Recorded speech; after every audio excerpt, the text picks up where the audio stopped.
एक छोटा सा प्यारा कुत्ता खेलते खेलते जंगल के अंदर पहुंच गया। जंगल बहुत बड़ा था। चारों तरफ ऊंचे पेड़ और अजीब सी आवाजें आ रही थीं।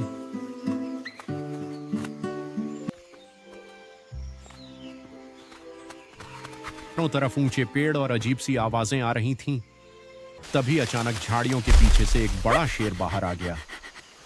कुत्ता डर गया, लेकिन वो हिम्मत करके धीरे धीरे पीछे हटने लगा। शेर कुछ देर उसे देखता रहा, फिर चुपचाप कुत्ते को उसके घर छोड़ दिया, मुड़कर जंगल के अंदर चला गया।